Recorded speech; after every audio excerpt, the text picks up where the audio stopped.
as you know, and you're a comic too, but you found the middle ground where you would get serious when it was time to. And I'm sure I'm not sure, I know I drove everyone crazy because I was coming at it as an actor, and you guys, mainly Bob, was, comedy. So, and he was a laugh junkie. He had to get his hit. Yeah. And if he wasn't getting it from the audience, then he'd get it from the guy pulling the cable or this.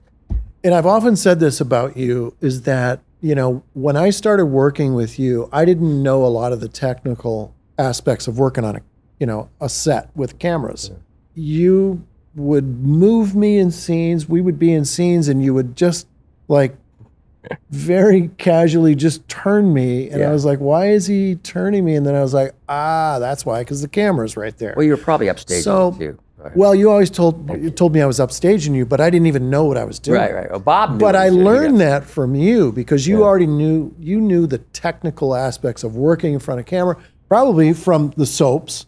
Yeah. Where, you're working with those cameras every day. Yeah. Plus, you'd done Dreams and a Klugman series. Yeah. So, I mean, you were already really accomplished. And I watched you. Well, and I tried to learn from you. And I think in a lot of ways, and I've often said this, we kind of pulled each other towards the middle. Yeah. Well, for sure. Let me say, I mean, my whole life I wanted to be funny. I would rather someone walk away saying, he was funny than he was handsome or whatever.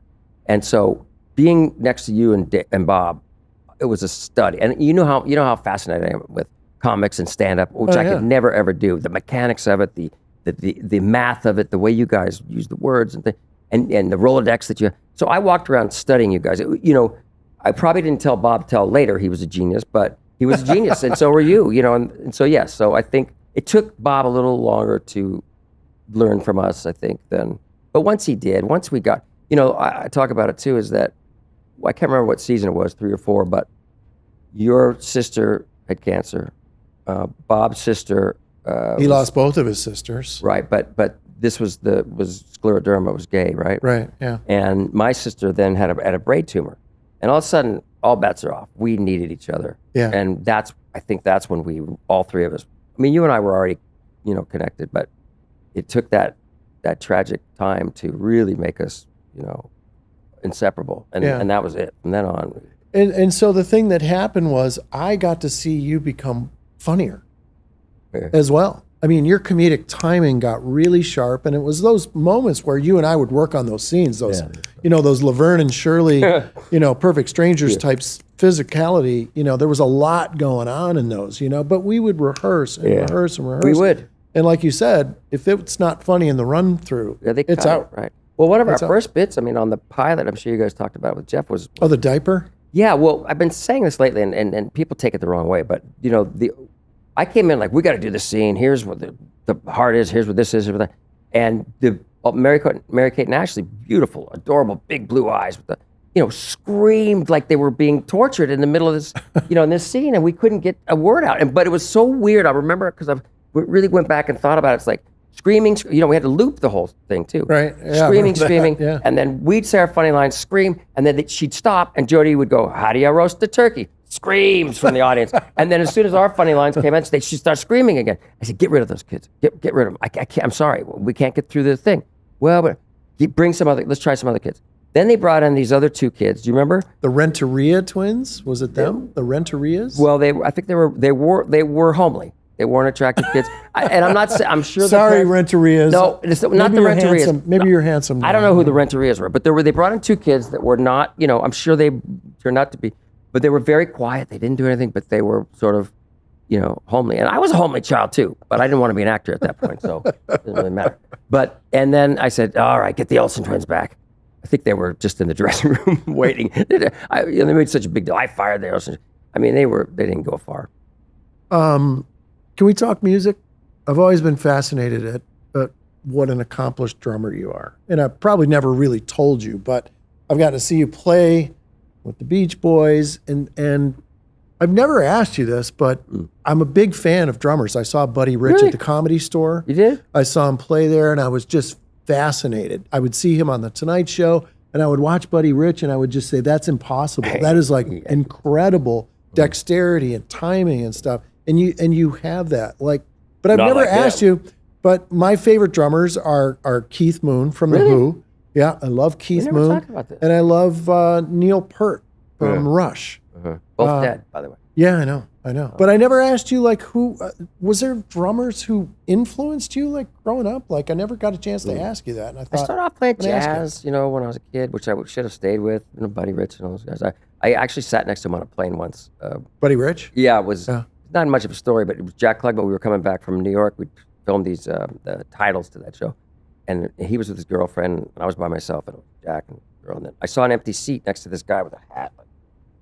And then, hey, Jack, buddy, and they were saying hi. Buddy. I always wanted to play drums on TV, and when I was on General Hospital, they wouldn't let, they weren't exactly taking requests, Like, I want to play drums. I'm like, yeah, shut up. And so one morning I was getting ready for work. I said, Dad, who's this guy, Sammy Jr. something? He's on the show today. He's like, what? Sammy Davis, do you know who he is? You get over here, you dummy, You never heard of the Candyman? I was like, yeah. Oh, that creepy song that weird guy sings in Willy Wonka at the store? Why you got to make a joke out of everything? And I say, okay. He said, no, Sammy's the greatest. You got to study Sam. You got to study Frank. I said, okay. What do I talk to him about? He said, talk to him about drums because he was a drummer, Sam. So he comes on set, and it was like, whoa. And he came up, and he could tell that I was like, and he came up and said, hey, man, I'm a big fan. He's a big fan of mine, and so there was a set there, and he was singing. He was playing someone's uncle, and it was a talent, a benefit. And I was hosting it, my character, Blackie, on the waterfront. I was trying to raise money for where I grew up on the street. I said, Mr. Davis Jr., they won't let me play drums on here, And again, there was a whole band set up, and with drums and everything. And he goes, what? So we talk about drums. He goes, okay, hold on, man. And and you could hear his little heels like click, click, click, click. And he comes back, and he was very serious. I remember this thing, just, okay, man, in the scene, just do what I say, man. And I'm like, what? Just do what I say. Okay. And I introduce him, and then he gets up, he goes, totally ad lib. Blackie, you play drums, right? I'm like, yeah. And I get up, and he goes, we do a little jazz, 1, 2, 3, and he's on piano. And it was this moment. He looked at me, and I looked at him, and it was like I was accepted in the club or something. Yeah. This 40 years difference between us. So were you a band kid, or? Yeah, I was a band geek. You were a band geek? I was in marching band. Marching band and all that stuff. So where did that come from? Like, all of us, you were just interested in playing drums, and you decided, I'm going to get in the band. And well, I wanted to get chicks. You wanted to get girls? Yeah. Yeah. No, I was dorky. Musicians. I was a dorky kid at school. Musicians always get the cute girls. Well, yeah. But I just have music. I've always loved music. It's just, and I've always loved, I understand rhythm. I'm not a great singer, and I've worked with, some of the greatest singers on the planet who are so intimidating, I understand rhythm and melody. I love melody, but I'm not a, you and Bob had better pitch than I did. When we sang those songs. I've been at your house where, like, just world-class musicians show up, and you guys just start jamming. Have you ever been on stage playing with somebody and you go, wow, how did I get here? John Stamos from Orange County. How did I go from being a band geek to I'm on stage with... If you would have told me. Which is the title of your book. Yeah, because I always, I can't believe it. Same with you. I'm sure you have these moments. Everybody has those, if you would have told me, moments. But didn't you hang with Elton John one time? Like, you were somewhere, and he was just like, I forget what the story was. Well, we were having dinner, and he had food in his teeth.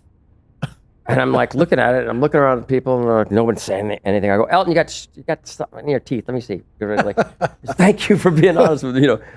But what the life is that we've led is just, God, the appreciation that I have for it, the gratitude is just, especially now. Don't you look back and go, my God, we made. It was amazing. It's been amazing.